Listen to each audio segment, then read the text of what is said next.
ایک یہ کہ international community neither here nor there, number one. Number two, number two, عوام جو ہے وہ اس وقت اتنی تھکی ہوئی ہے اور اتنی غصے میں ہے اگینسٹ عمران خان کہ عوام میں تو شاید لڈو اور بانٹے جائیں اور گلاب جامن کھائے جائیں، جو کہ اگین بڑا مشکل ہوتا ہے یہ کہنا.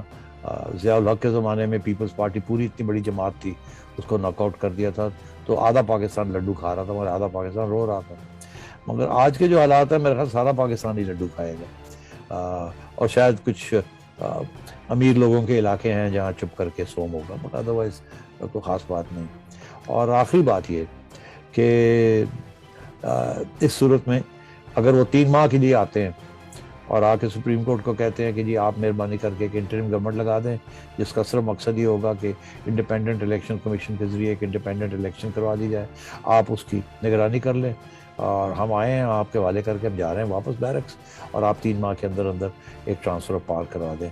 ہم نے ایک کرائسس تھی اس کو ریزالو کیا. We can't afford to have army weakened at this time.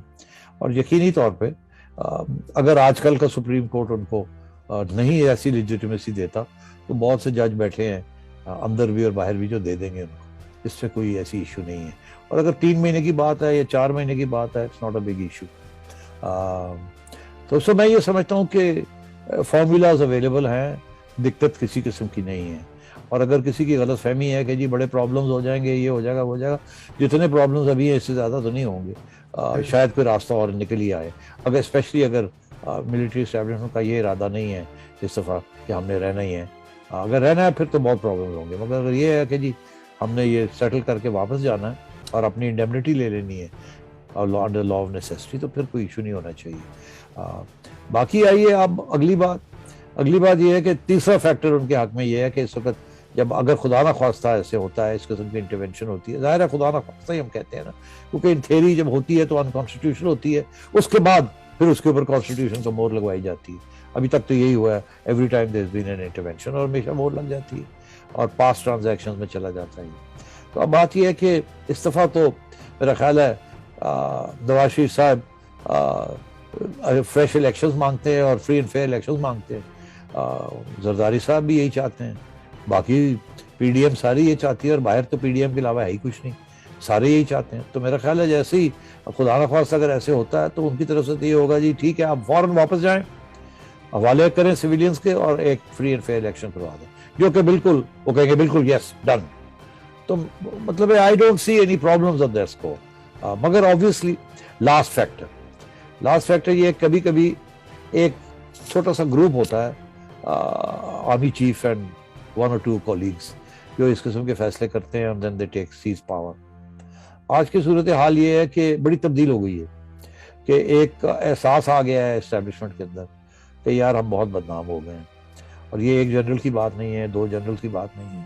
ٹھیک ہے ہمیں پسند نہیں تھی یہ بات، یہ جو ایکسٹینشنز ہو رہی ہیں مگر اب جو ہو گیا. مگر یہ تو ایکسیپٹیبل ہی نہیں ہے نا کہ ایک جنرل جو آج 14ویں نمبر پہ ہے وہ اگلے سال 4تھے نمبر پہ آ جائے گا اور پھر 3 اور جنرلوں کو جمپ کر کے آگے چلا جائے گا، اور پھر 6 سال کا ارادے ہیں ان کے اور ان کو اپوائنٹ کرنے والے کے. تو ساری فوج کی جو ہائراکی ہے، جو موٹیویشن ہے، جو اپورڈ لیڈر ہے، وہ سارا کے سارا تباہ ہو جاتا ہے. پہلے ہی اس سے گڑبڑ ہوئی ہے، بالکل اڑ جائے گا. تو اس وقت تو میں سمجھتا ہوں سارے جو 3 اسٹارز ہیں they are all on the same page. We cannot allow this to happen and that merit must prevail. We must pull ourselves back. بہت بدنامی ہو گئی ہے، کم کی جائے، اپنے آپ کو کلین اپ کیا جائے اور اس گندے امام سے ہم نکلیں اور let them deal with it. اور یہی ہوتا ہے ہمیشہ، میں نے دیکھا تاریخ میں، پاکستان کی تاریخ میں یہی ہوتا ہے کہ جب ایسی صورتحال ہوتی ہے تو آپ اسکیپ گوٹس ڈھونڈتے ہیں. امریکہ اسکیپ گوٹ ڈھونڈ رہا ہے پاکستان کو، آپ کی اسٹیبلشمنٹ اسکیپ گوٹ ڈھونڈے گی عمران خان. نہیں استعمال کرنے کو تو کوشش کر لیں مگر یہ کامیاب نہیں ہوگا. آپ سوچئے نا یوسف رضا گیلانی اور نواز شریف اور عمران خان میں کیا فرق ہے. وہ تو اپنی کرسی کی وہ جپھی ڈال کے بیٹھے ہوئے تھے. یوسف رضا گیلانی تو بس ایک ہی دفعہ پرائم منسٹر بننے، آگے تو کوئی چانسز ہی نہیں، نہ پاپولر لیڈر بھی نہیں ہے.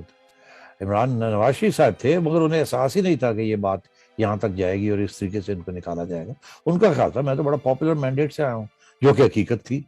تو وہ یہ سمجھ رہے تھے کہ میں پاپولر مینڈیٹ سے آیا ہوں، مجھے یہ راستے واسطے کچھ نہیں ہونے لگا. یہاں تو صورتحال فرق ہے.